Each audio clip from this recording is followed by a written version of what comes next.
Hello students, I am doctor Hema हसीन और मैं आपके आज फर्स्ट ईयर की क्लास लूँगी ज़ूलॉजी की, जिसमें हम पेपर फर्स्ट में वर्गीकरण के ही भाग को कंटिन्यू करते हुए आज का टॉपिक लेंगे हेमिकॉर्डेटा। जो फाइलम हेमिकॉर्डेटा है, इनिशियली इसको फाइलम कॉर्डेटा ग्रुप में रखा गया था, परंतु धीरे धीरे जब रिसर्च हुई तो इससे ये प्रूव हुआ कि इनके कुछ जो जीव हैं उनमें ना तो पोस्टरनल टेल पाई जाती है और ना ही उनमें नोटोकॉर्ड पाई जाती है। इसलिए इन एनिमल्स को एक अलग सेपरेट फाइलम में रखा गया जिसका नाम दिया गया हेमिकॉर्डेटा। ये जो फाइलम है इसके अंदर मरीन ड्यूटेरोस्टोम एनिमल्स होते हैं और ये sometimes they are considered as sister group of phylum Echinodermata. इनमें कुछ कैरेक्टर्स इकाइनोडर्मेटा के समान होते हैं, इसलिए इसको फाइलम इकाइनोडर्मेटा का सिस्टर ग्रुप माना जाता है। हेमिकॉर्डेटा फाइलम एक बहुत छोटा सा फाइलम है जिसमें अराउंड 100 नोन स्पीशीज़ ज्ञात हैं अभी तक, और एनिमल्स ज़्यादातर कृमिनुमा दिखाई देते हैं। इनकी बहुत वेरिएशन होता है साइज़ में, कुछ मिलीमीटर से लेकर 1-1.5 मीटर तक का इनका साइज़ हो सकता है। और कुछ स्पीशीज़ जो हैं वो या तो सॉलिटरी होती हैं या कॉलोनीज़ बना के रहती हैं। ये एनिमल्स जो होते हैं इनको एकॉन वर्म भी कहते हैं। अब हम इनके कैरेक्टरिस्टिक्स देखें अगर हेमिकॉर्डेटा के, तो ये एक्सक्लूसिवली मरीन एनिमल्स होते हैं, यानी कि नितांत ही समुद्रवासी एनिमल्स होते हैं। बायलेटरल सिमेट्रिकल होते हैं और ट्रिप्लोब्लास्टिक एनिमल्स होते हैं, यानी कि त्रिकोरकी होते हैं और द्विपार्श्विक सममित होते हैं। ये सॉलिटरी भी हो सकते हैं और कॉलोनी बना के भी रह सकते हैं, यानी एकल भी होते हैं और निवही भी हो सकते हैं। इनकी जो शरीर होता है वो सामान्यतः 3 भागों में डिवाइडेड होता है। बहुत सॉफ्ट होता है, फ्रेजाइल होता है, वर्मीन फॉर्म होता है और अनसेगमेंटेड होता है। इसमें ट्रू बॉडी कैविटी पाई जाती है, सीलोम जो पाई जाती है उसको हम एंट्रोसीलोम कहते हैं।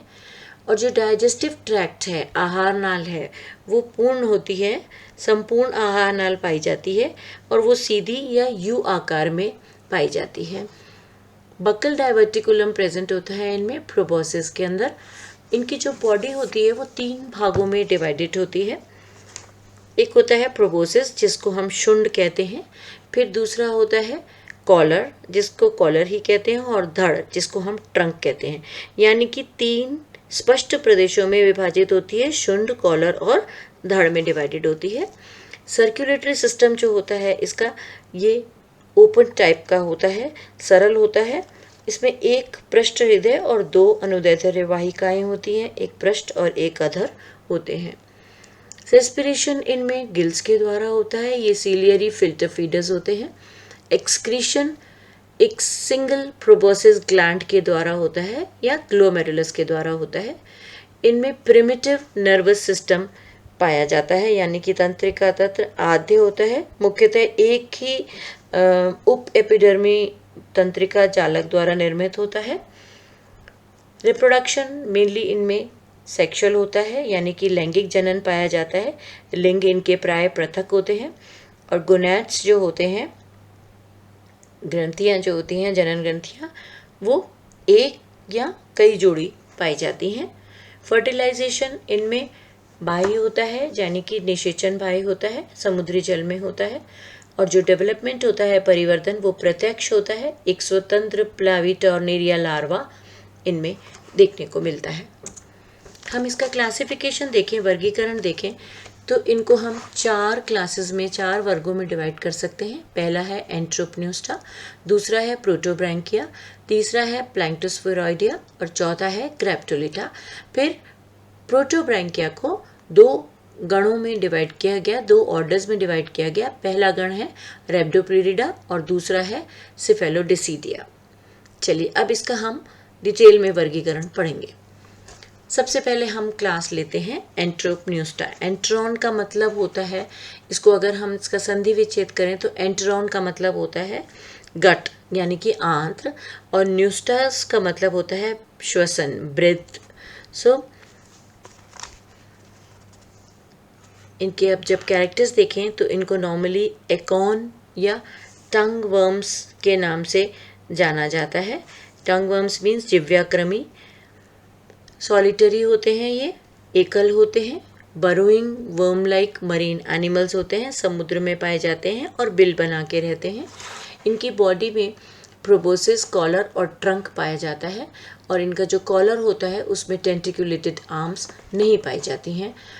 जो आहार नाल होती है वो स्ट्रेट होती है और इसका मुख और एनस दोनों अपोजिट एंड पे पाए जाते हैं। इनमें बहुत सारे pairs U shaped gill slits के पाए जाते हैं। 2 पेयर्स हेपेटिक सीका के प्रेजेंट होते हैं मिडिल ऑफ द ट्रंक में यहाँ पे, और सेक्सेस इनके सेपरेट होते हैं, लिंग पृथक होते हैं और जनन अनेक और कोश समान होता है। डेवलपमेंट इनमें विद और विदाउट टॉर्नेरिया लार्वा होता है, या तो परिवर्धन में लार्वा प्रेजेंट होता है या उसका अभाव होता है। इसके एग्जाम्पल्स ये देखिए, टाइकोडेरा ये दिखाई दे रहा है, ये बैलेनोग्लॉसिस है और ये सेकोग्लॉसिस है। ये आपके प्रैक्टिकल में भी इसकी डिटेल में हम पढ़ेंगे इसको भी। फिर आता है दूसरा वर्ग जिसको हम बोलते हैं टेरोब्रैंकिया। ये भी सेडेंटरी होते हैं, सॉलिटरी होते हैं, एकल या निवयी होते हैं, स्थानबद्ध होते हैं और नालवासी होते हैं यानी कि ट्यूबिकुलस होते हैं। इनका जो प्रोबोसिस है उसमें सीलिएटेड टेंटिकल्स पाए जाते हैं जो सिलियरी फीडिंग के लिए हेल्प करते हैं। इनका जो कॉलर है उसमें 2 या अधिक टेंटिकुलेटेड आर्म्स होते हैं जिनके अंदर टेंटिकल्स प्रेजेंट होते हैं।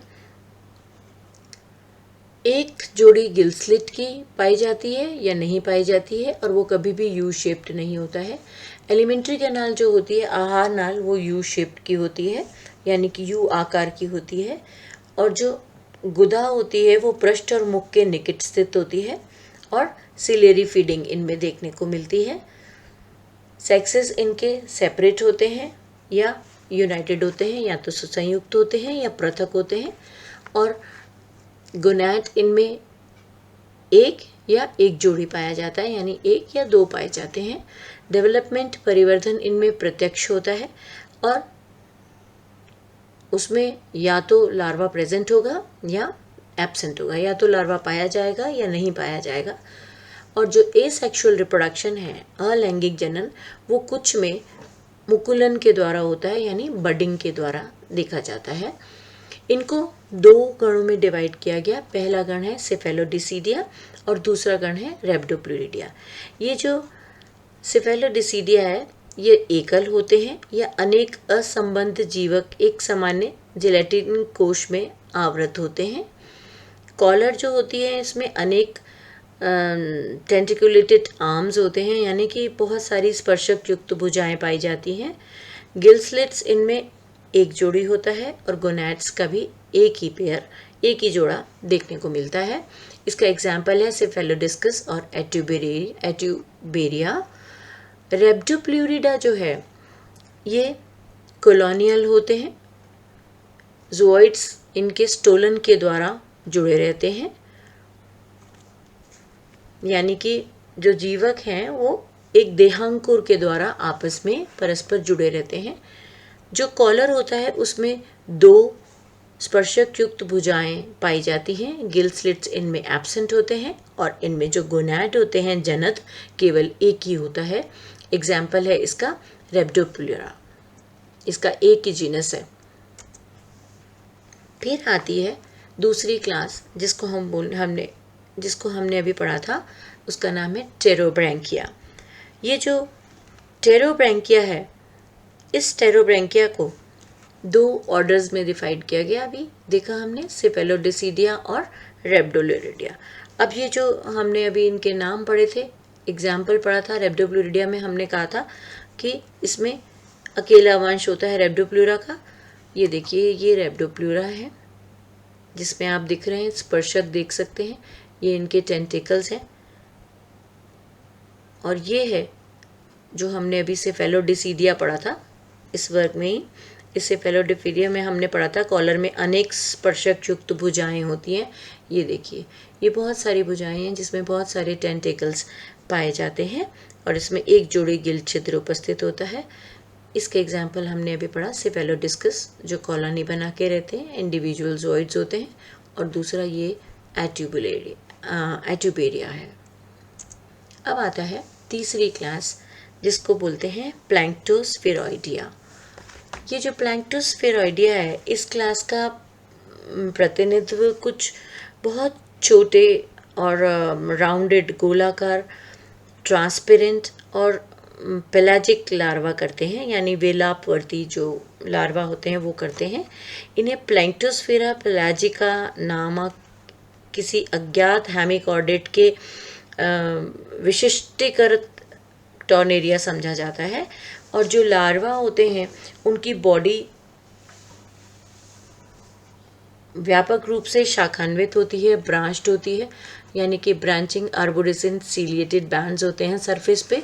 और जो एलिमेंट्री कैनाल होती है इनकी जो एलिमेंट्री कैनाल है वो यू शेप का होता है और एडल्ट फॉर्म अभी तक इसका अननोन है। फिर आता है चौथा क्लास जिसको हम कहते हैं ग्रेप्टोलिडा। ये जो ग्रेप्टोलिडा हैं ये ज़्यादातर एक्सटिंक्ट हो गए हैं, कॉलोनियल हेमिकॉर्डेट्स हैं और इनको फॉसिल स्ट्रक्चर देखा जा सकता है। हर एनिमल इज हाउस्ड इन अ ज़ूऑइड, एक ज़ूऑइड के अंदर होते हैं और ये अबंडेंट होते थे ऑर्डोविशियन और सिलूरियन पीरियड के अंदर। इनका एक एग्जाम्पल है डेंड्रोप्टस। तो ये है हेमिकॉर्डेटा के बारे में स्टडी। Thank you.